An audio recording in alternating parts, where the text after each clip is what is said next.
nearly a year ago, we met in this room, and we did a DWI kind of focused town hall meeting. We had people here from Motor Vehicle Division in Santa Fe. We had people here from the governor's office. We had the Traffic Safety Bureau chief here, and sat up on this platform here, and they each did their, whatever it was, probably 3 to 5 minutes of what we told them, probably 30 to 40 minutes of what they took. That's just the way things seem to go here. But we then took time for questions and answers. And the questions and answers were going so long that we were actually getting kicked out of the building because time had ended for the use. And we promised everybody we'd try to do this again. And so tonight, the way we structured the evening was to try to make the most use of interaction time. And then, of course, down the bottom is the risk factor for heavy drinking later in life with associated medical problems.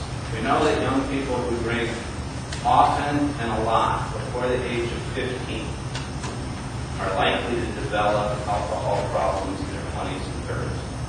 Okay, so another reason to push back the age of first use, sometimes known as the age of onset, to move it back beyond 15. Our prevention programs are making progress as they move the age of first use from 12, 13, 14 back to 15, 16, and 17. So the idea with positive community norms is that if we keep telling the community that 88% or 80 whatever percent are not drinking and driving, then we start giving credit where credit is due. We start telling the truth about what kids are doing. And the science behind it is that more kids will start making those positive choices. We also do sticker shops where we go to local alcohol retailers and put stickers on their packages stating the penalties for buying alcohol for minors in New Mexico. We also do roll call briefings where we thank the law officers and law enforcement agencies in San Juan County for their support for youth who are trying to not drink, and also for the work that they do.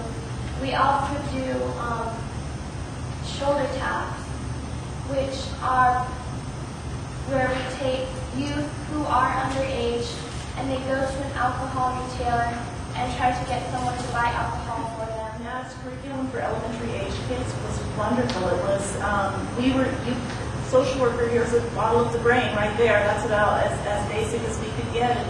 And we talk about the value of the brain, how the brain grew, and how drugs and alcohol, and actually just brain safety helmets, how things could protect your brain when your brain stopped growing, and the kids got it.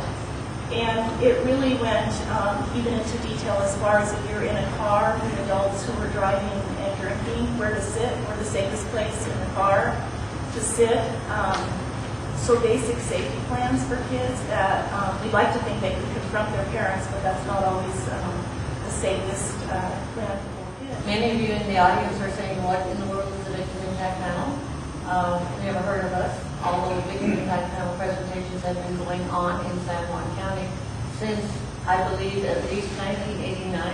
Before that even began, that's when I became involved, but at least that long, I know. So and still a lot of people have no idea what we do or why we're here. What message would you give to parents who are considering hosting an alcohol party for their graduating teens and his or her friends at their house under the premise that at least the kids are drinking in a safe environment? Although they might be well-intentioned, they're creating a fourth-degree felony if they're caught. New Mexico has the toughest law in the country regarding parents providing alcohol to kids. You're allowed to provide alcohol to your own children in your own home, but it is a fourth-degree felony, and that is that's punishable by 18 months in jail and or $5,000 fine. So, like for prom, I offered breakfast. Bring your dates over to my house, and I would have. Sometimes I go out the next morning, I get up and I'd be counting bodies and everything. There's no bodies, extra bodies, and one death, right? But I did. I was a chaperone, and I did allow them. I opened up my home to let them to come, but that gave them alternatives to going out to the game. So, like I said, Farmington, I think, does a great job thus far.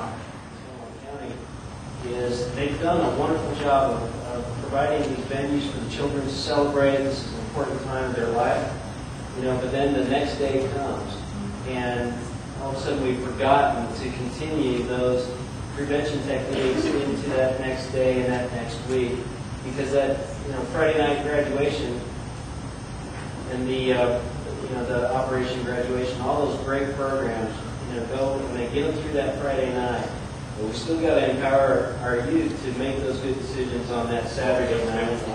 That community in our state.